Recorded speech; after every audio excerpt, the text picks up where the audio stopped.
आज 5 जून 2020 है। चलिए आपको लिए चलते हैं 5 जून 1984 में। आज ही के दिन भारतीय सेना द्वारा अब तक का सबसे बड़ा आंतरिक सुरक्षा मिशन ऑपरेशन ब्लू स्टार किया गया था। ऑपरेशन ब्लू स्टार अतीत की वो दास्तां है जो आज भी भारत के लिए चिरस्मरणीय है। एक ऐसी घटना जिसके परिणाम स्वरूप भारत और भी कई अविस्मरणीय घटनाओं का गवाह बना। इंदिरा गांधी सरकार ने इस ऑपरेशन को पंजाब में कानून व्यवस्था की स्थिति दुरुस्त करने के लिए एक समाधान के रूप में देखा था। भारत में खालिस्तान आंदोलन के उदय के बाद ऑपरेशन ब्लू स्टार का जन्म हुआ। वहीं ऑपरेशन जिसे पूर्व प्रधानमंत्री इंदिरा गांधी की हत्या की वजह माना जाता है। आज 5 जून है और आज ही के दिन सिखों के सर्वाधिक पूजनीय स्थल स्वर्ण मंदिर में भारतीय सेना ने प्रवेश किया था। 1 से 8 जून तक चले इस ऑपरेशन का अंत खालिस्तान के समर्थक जरनैल सिंह भिंडरावाले का खात्मा करके किया गया। भले ही अलगाववाद के एक जड़ को मिटा दिया गया था, मगर उसके साथ भारत सहित विश्व भर के सिखों को भावनात्मक तौर पर चोट पहुंची थी। आइए इस ऑपरेशन से जुड़ी कुछ तथ्य बताते हैं जो आपने पहले कभी नहीं सुने होंगे। 4 जून 1984 को खालिस्तान समर्थक जरनैल सिंह भिंडरावाले के लोगों की पोजीशन का जायजा लेने के लिए एक अधिकारी को सादे कपड़ों में स्वर्ण मंदिर के अंदर भेजा गया था। उस अधिकारी ने अंदर की सारी जानकारी भारतीय सेना को दी थी, जिसके बाद 5 जून की सुबह लेफ्टिनेंट जनरल कुलदीप सिंह बराड़ ने ऑपरेशन में भाग लेने वाले सैनिकों को उनके ऑपरेशन के बारे में ब्रीफ किया। 5 जून को सुबह ठीक 4:30 बजे लेफ्टिनेंट जनरल कुलदीप सिंह बराड़ खुद हर बटालियन के पास गए और उनसे करीब आधे घंटे बात की। उन्होंने सैनिकों से कहा कि स्वर्ण मंदिर के अंदर जाते हुए हमें यह नहीं सोचना है कि हम किसी पवित्र जगह पर जाकर उसे बर्बाद करने जा रहे हैं, बल्कि हमें यह सोचना चाहिए कि हम उसकी सफाई करने जा रहे हैं।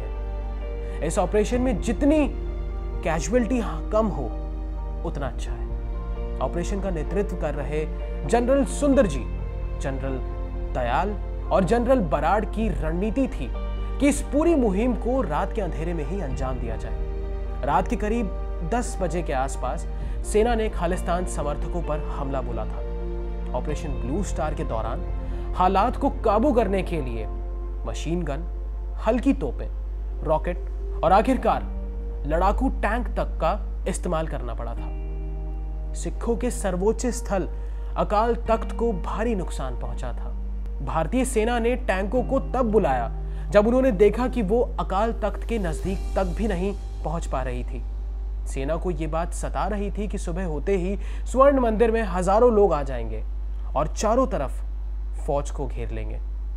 ऑपरेशन ब्लू स्टार की अगुवाई करने वाले लेफ्टिनेंट जनरल कुलदीप सिंह बराड़ भी एक सिख थे जिन्होंने कार्रवाई की कमान दी गई थी और देहरादून की प्रतिष्ठित भारतीय सैन्य अकादमी के मेजर जनरल शुबेग सिंह के पूर्व छात्र रह चुके थे।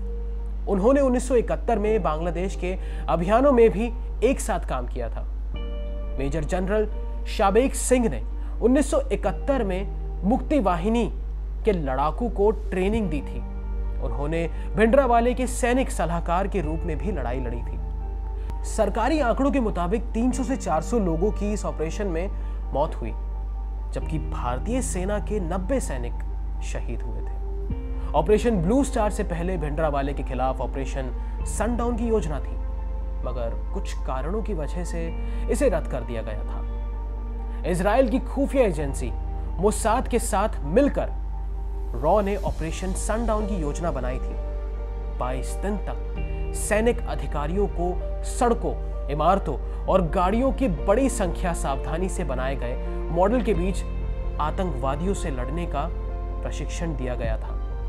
ऑपरेशन ब्लू स्टार आज भी भारत और विदेश में एक दुखती रग है। विदेशों में कुछ संगठन आज भी इसकी बरसी मनाते हैं। 1984 में सरकार ने बहुत सारे संघर्षों का सामना किया क्योंकि उन्होंने मीडिया को पंजाब में प्रवेश करने से रोक दिया था। मीडिया कर्मियों को एक बस में डालकर हरियाणा सीमा पर उतार दिया गया था। चूंकि पंजाब में कर्फ्यू लगा हुआ था, इसलिए यात्रा करने के लिए परिवहन का कोई साधन उपलब्ध नहीं था। जो भी वहां पहुंचा उसे पंजाब में प्रवेश नहीं करने दिया गया। ऑपरेशन में कमांड की जिम्मेदारी संभालने वाले लेफ्टिनेंट जनरल कुलदीप सिंह बराड़ ने एक इंटरव्यू में कहा था कि भिंडरावाले की मौत के अगले दिन कहानियां शुरू हो गई कि वो रात में बच गए और पाकिस्तान पहुंच गए। पाकिस्तानी टीवी अनाउंस कर रहा है कि भिंडरावाले उनके पास है और 30 जून को वो उन्हें टीवी पर दिखाएंगे। एक इंटरव्यू में लेफ्टिनेंट जनरल कुलदीप सिंह बराड़ ने बताया कि उनके पास उस समय सूचना और प्रसारण मंत्री HKL भगत और विदेश सचिव रसकोत्रा का फोन आया था। उन दोनों ने जनरल बराड़ से कहा कि आप तो बोल रहे हैं कि भिंडरावाले मर चुका है, जबकि पाकिस्तान कह रहा है कि वो जिंदा है। इस बात पर जनरल बराड़ ने जवाब दिया कि पाकिस्तान चाहे कुछ भी कहे, भिंडरावाले मारा जा चुका है और उसके शव की भी पहचान हो चुकी है। कहने वाले ये भी कहते हैं कि भिंडरावाले को कांग्रेसियों ने ही बढ़ावा दिया।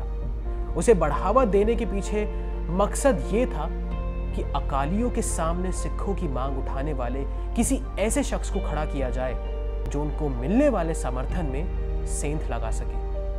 लेकिन यही भिंडरावाले उनके लिए नासूर बन गया। जब रिटायर्ड जनरल जगजीत सिंह अरोड़ा ने स्वर्ण मंदिर का दौरा किया तो उन्होंने पाया कि भारतीय टैंकों ने अकाल तख्त पर कम से कम 80 गोले बरसाए थे। इस ऑपरेशन में हिस्सा लेने वाले कई अफसर रिटायर होने के वर्षों बाद भी अपनी पहचान नहीं बताते हैं। ऑपरेशन ब्लू स्टार के प्रतिशोध में कई लोग मारे गए। इंदिरा गांधी की उनके 2 सिख अंगरक्षकों द्वारा हत्या कर दी गई थी। ऑपरेशन में शामिल 13वें सेना प्रमुख जनरल AS वैद की सेना नेतृत्व के बाद पुणे में गोली मारकर हत्या कर दी गई थी। हरमंदिर साहिब परिसर में मिलिटेंट्स के पास से जो हथियार मिले थे उन पर पाकिस्तानी और चीनी चिन्ह थे। अकाल तख्त में उनके पास 2 चीन निर्मित कवच भेदी क्षमताओं वाला रॉकेट प्रोपेल्ड ग्रेनेड लॉन्चर भी था, जो सेना द्वारा इस्तेमाल किए जाने वाले विजयंत टैंक के खिलाफ काफी प्रभावी था। इस ऑपरेशन में ना कोई जीता ना कोई हारा। सेना की गोली के शिकार भी भारतीय थे और भिंडरावाले की गोलियों के शिकार भी भारतीय थे। आस्था के मंदिर में खून का बहना हरगिज काबिले जश्न नहीं हो सकता। हम भारतीयों को यह सुनिश्चित करना चाहिए कि 1984 की पुनरावृत्ति कभी ना हो। ये स्टोरी और पूरी रिसर्च करी है शिवेंद्र ने। बाकी देश दुनिया की खबरों को सटीक, सरल और सत्य तरीके से देखने के लिए जुड़े रहिए चकाचक एक्सप्रेस के साथ। हम और भी किस्से आपके साथ लेके आएंगे। नमस्कार। खबरों को सटीक, सरल और सत्य तरीके से देखने के लिए चकाचक एक्सप्रेस के चैनल को सब्सक्राइब करें और बेल आइकन दबाएं।